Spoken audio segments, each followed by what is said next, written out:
जब रक्षक ही भक्षक बन जाए तो उससे उम्मीद क्या करेंगे। हमें इंसाफ चाहिए, हाथ जोड़कर विनती है। कहते हैं कि इंसान सबसे ज्यादा भरोसा पुलिस के ऊपर करता है। कोई भी दिक्कत हो, परेशानी हो तो उसे लगता है कि पुलिस है, वो सारी परेशानियों को हल कर देगी। लेकिन क्या हो अगर सबसे बड़ी मुसीबत किसी लड़की के लिए पुलिस बन जाए?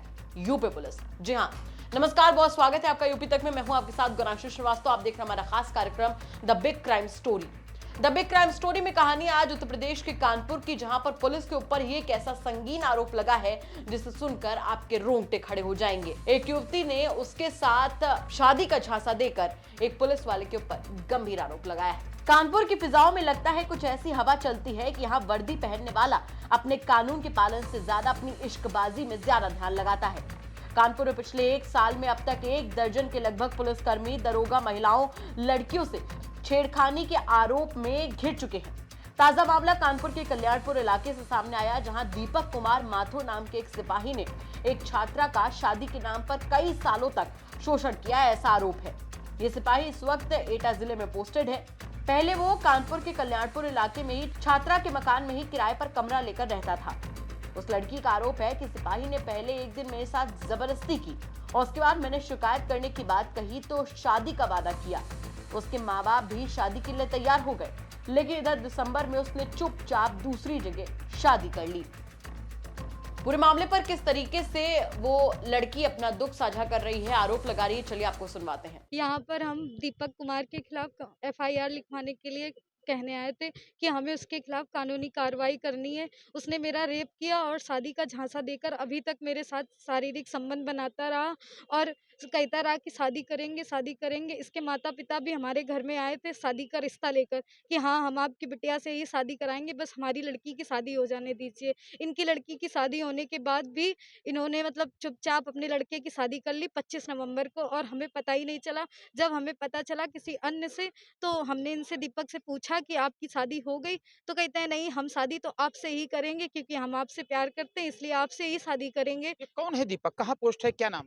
ये निधौली कला एटा में पुलिस लाइन में है और ये हमारे ही रिश्तेदारी में है। ये और कांड जब के इसको शादी का वादा आपसे कब किया? आपसे प्रेम संबंध कब हुए थे 2000 इसके? 2017 से 2022 तक इन्होंने ये हमारे टच में रहे हैं। पहली बार 2017 में इन्होंने किया था, फिर लगातार शोषण करते रहे मेरा, ये कह के कि हम शादी करेंगे, शादी करेंगे। हमने इनको मना भी किया कि पहले शादी कर लेते हैं, तो कहा कि मेरी जवान बहन बैठी है तो उसकी पहले शादी हो जाने देते हैं। जब बहन की हमने भी सोचा कि जब बड़ी बहन है तो हम शादी कैसे कर सकते हैं। हमने जब ये कहा तो जब इनकी बहन की शादी हो गई तो इन्होंने मना कर दिया, मुकर गए अपनी बात पर और कहते हैं कि मेरी शादी हो गई, अब रहने दो। आपने कोई कंप्लेंट की? कहाँ-कहाँ की और पुलिस क्या कह रही है? हम पुलिस चौकी भी गए थे और पुलिस थाना भी गए थे कल्याणपुर। उन्होंने कोई पुलिस में होने के कारण उन लोगों ने कोई भी मतलब काम नहीं किया अपना। उन्होंने मना कर दिया कि हम कुछ नहीं कर सकते हैं और दीपक कुमार ने वहीं थाने के बाहर आकर मेरा फ़ोन छीन लिया। उसके साथ में पुलिस वालों ने भी 2 ने और दीपक कुमार ने हमें मारा भी 2-3 थप्पड़ और वहीं पर मेरा फ़ोन छीन के सारे सबूत जो भी थे, फ़ोटो, रिकॉर्डिंग सारी मिटा दिए और पुलिस वालों ने भी उनका बराबर का साथ दिया क्योंकि वो पुलिस वाला है। उन और उसने हमको पैसा देने की कोशिश की कि तुम इतना-इतना पैसा ले लो, 20 से 25 लाख, मेरी ज़िंदगी से चली जाओ। क्या हम ऐसी-वैसी हैं कि मेरी इज़्ज़त पैसों से मिलती है? आपको लगता नहीं कि पुलिस ही महिलाओं की सुरक्षा के लिए होती है? पुलिस जब वाला ही आपको रक्षक ही शादी के नाम पे ठग ले तो क्या करेंगे? जब रक्षक ही भक्षक बन जाए तो उससे उम्मीद क्या करेंगे?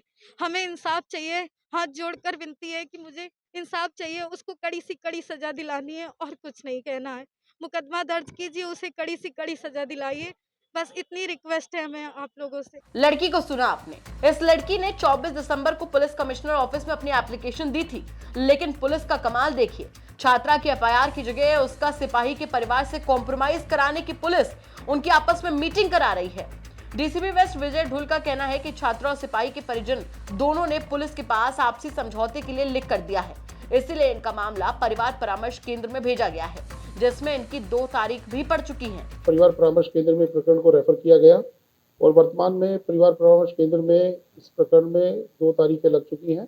इसमें दोनों पक्षों के द्वारा आकर अपने मामले को मीडिएशन के द्वारा जो हमारे काउंसलर्स हैं उनके यहाँ पर आकर बातचीत की गई और उसको अपने जो डिफरेंसेस हैं उसको सुधारने के लिए, उसको अपने रिश्ते को बचाए रखने के लिए उनके द्वारा प्रयास किया जा रहा है।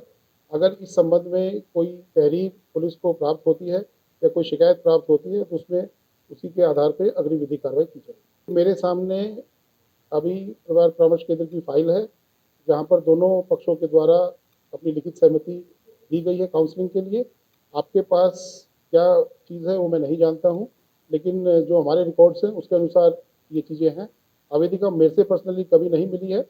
अगर ऐसी कोई डिमांड या ऐसी कोई अनुरोध आवेदिका के द्वारा किया जाएगा तो जैसा मैंने कहा उसमें विधिक कार्रवाई की जाएगी। ऐसे में सवाल ये है कि जब लड़की अपनी तकलीफ बता रही है, ये तक बता रही है कि उसके साथ में किस तरीके से जबरदस्ती हुई है, तो क्या इस एंगल पर जांच करने की जरूरत नहीं है?